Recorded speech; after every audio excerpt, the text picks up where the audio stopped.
Romanos, capítulo 8. Portanto, agora já não há condenação para os que estão em Cristo Jesus.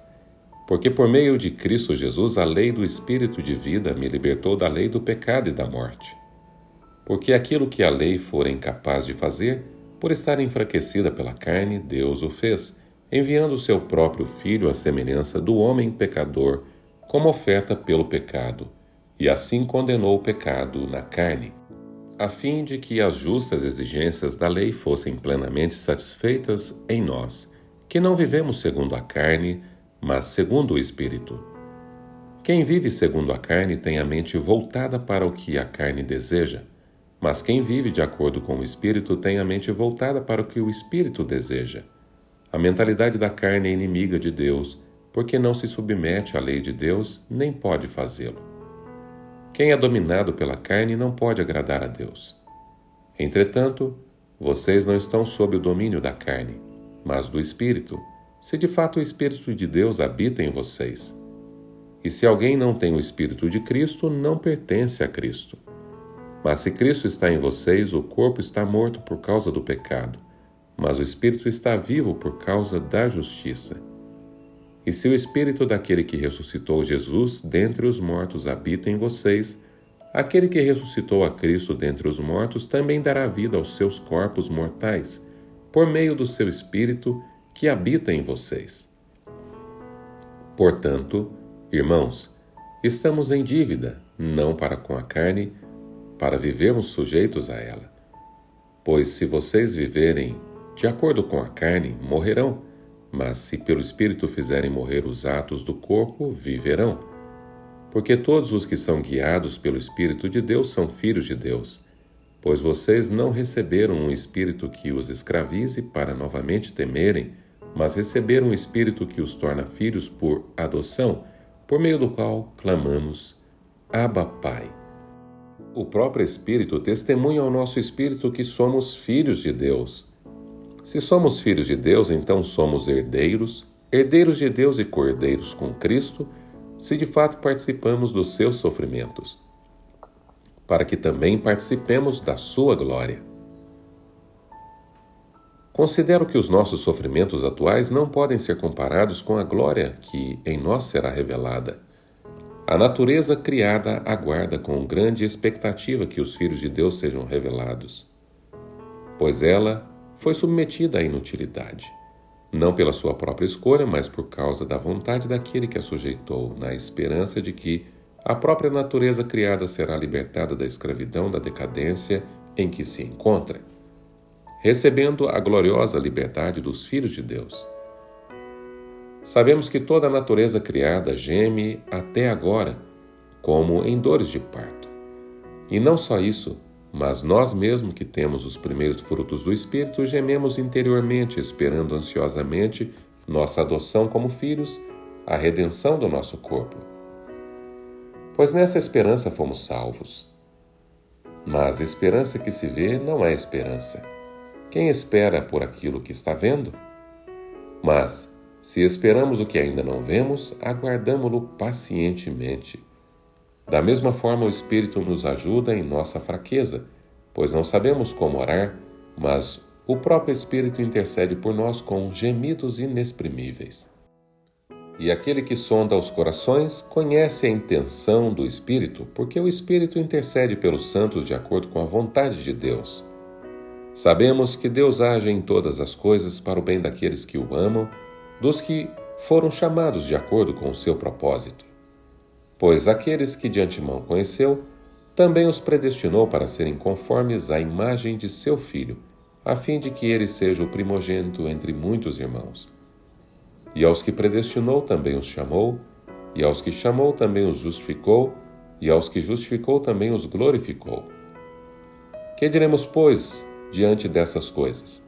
Se Deus é por nós, quem será contra nós? Aquele que não poupou o seu próprio Filho, mas o entregou por todos nós, como não nos dará com ele, e de graça, todas as coisas? Quem fará alguma acusação contra os escolhidos de Deus? É Deus quem os justifica. Quem os condenará? Foi Cristo Jesus quem morreu, e mais, que ressuscitou e está à direita de Deus e também intercede por nós. Quem nos separará do amor de Cristo? Será a tribulação, ou angústia, ou perseguição, ou fome, ou nudez, ou perigo, ou espada? Como está escrito, por amor de ti enfrentamos a morte todos os dias e somos considerados como ovelhas destinadas ao matadouro. Mas em todas estas coisas somos mais que vencedores por meio daquele que nos amou. Pois estou convencido de que nem a morte, nem a vida, nem os anjos, nem demônios, nem o presente, nem o futuro, nem quaisquer poderes, nem altura, nem profundidade, nem qualquer outra coisa na criação será capaz de nos separar do amor de Deus que está em Cristo Jesus, nosso Senhor. Romanos, capítulo 9. Digo a verdade em Cristo, não minto. Minha consciência o confirma no Espírito Santo. Tenho grande tristeza e constante angústia em meu coração, pois eu até desejaria ser amaldiçoado e separado de Cristo por amor de meus irmãos, os de minha raça, o povo de Israel. Deles é a adoção de filhos, deles são a glória divina, as alianças, a concessão da lei, a adoração no templo e as promessas.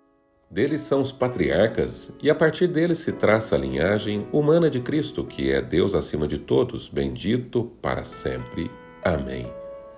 Não pensemos que a palavra de Deus falhou, pois nem todos os descendentes de Israel são Israel.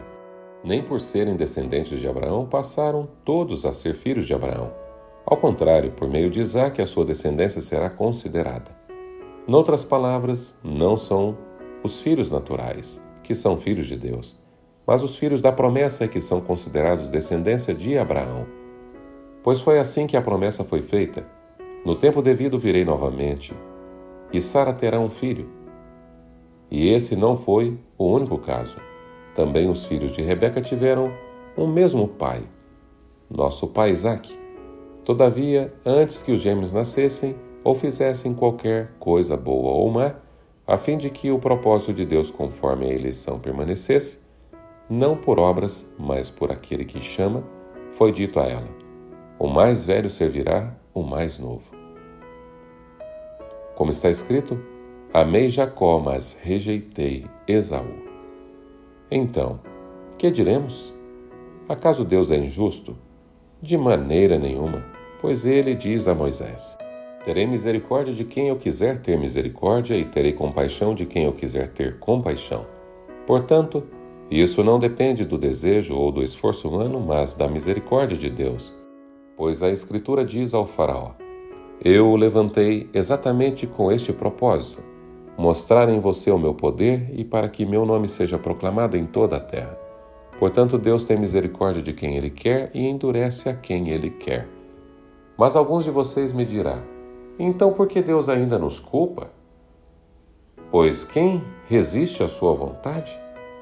Mas quem é você, ó homem, para questionar a Deus? Acaso aquilo que é formado pode dizer ao que formou: por que me fizestes assim?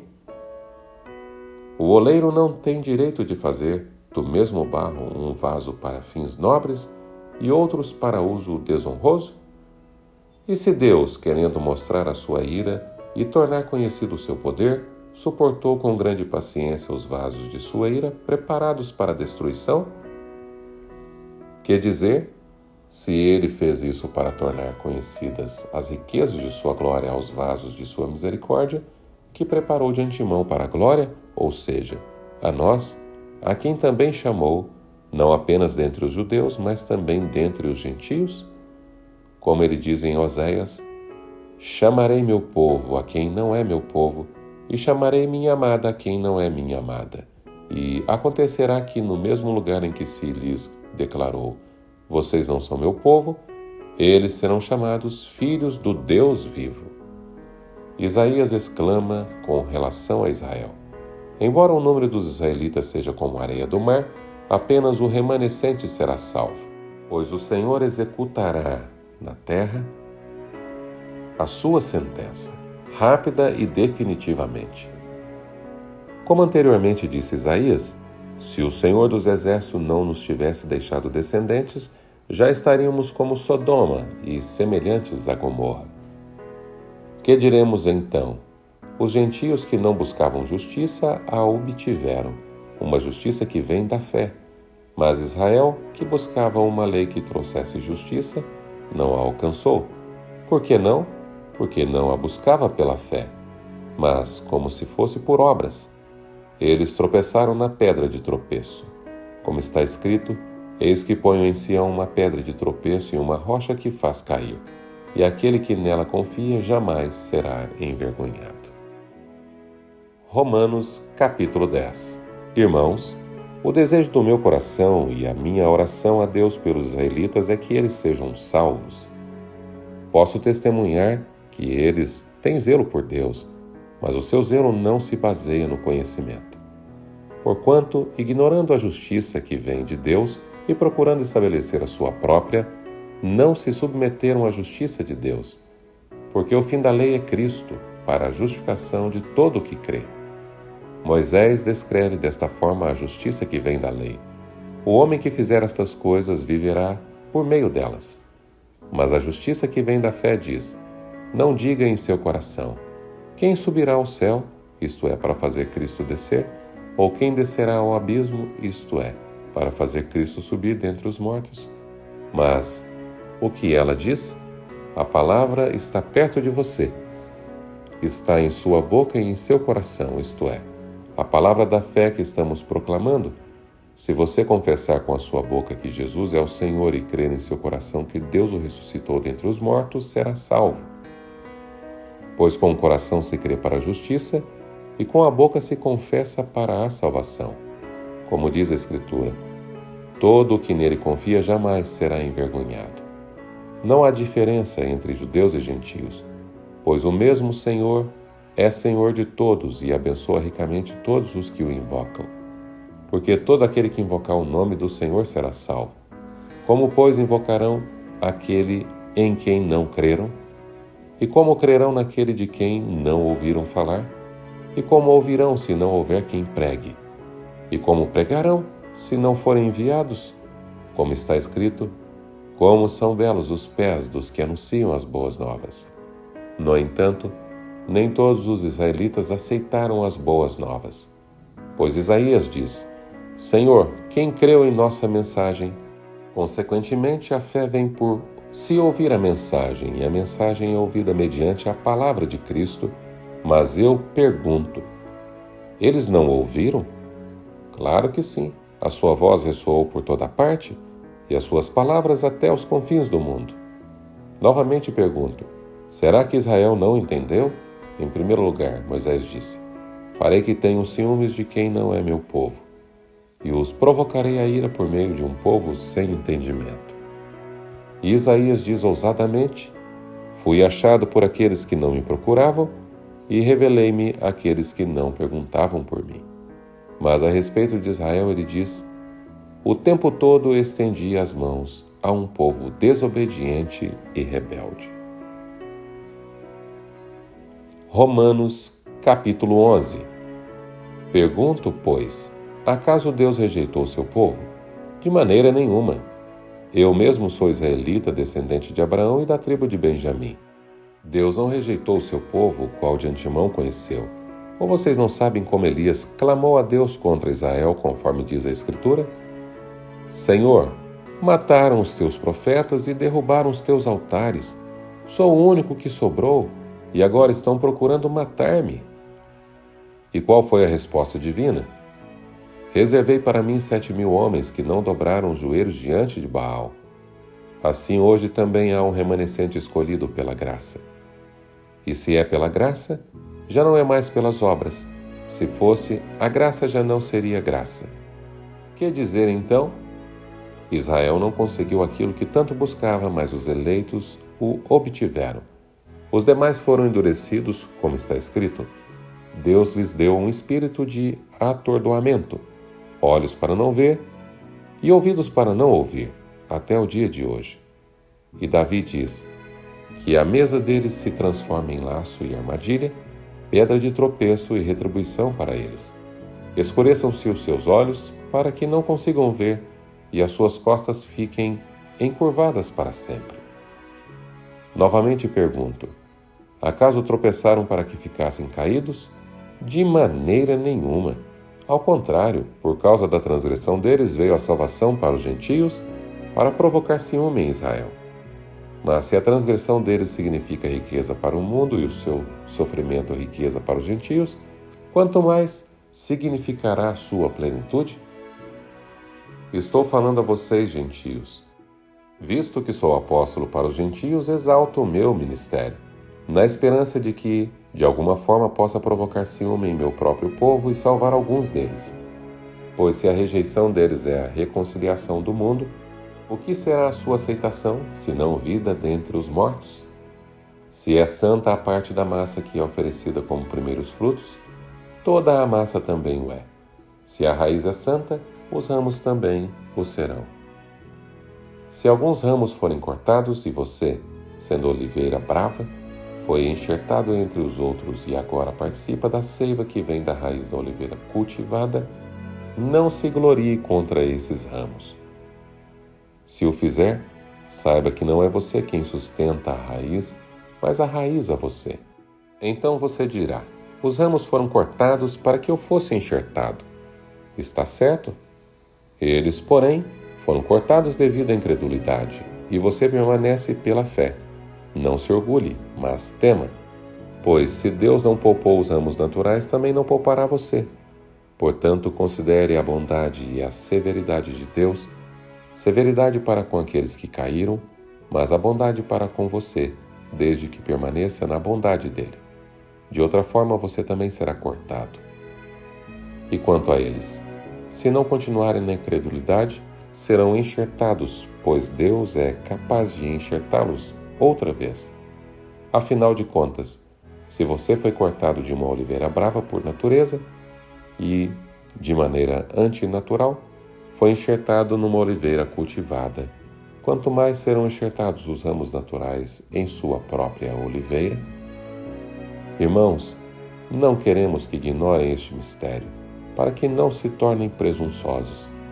Israel experimentou o endurecimento em parte, até que chegue a plenitude dos gentios. E assim todo o Israel será salvo, como está escrito.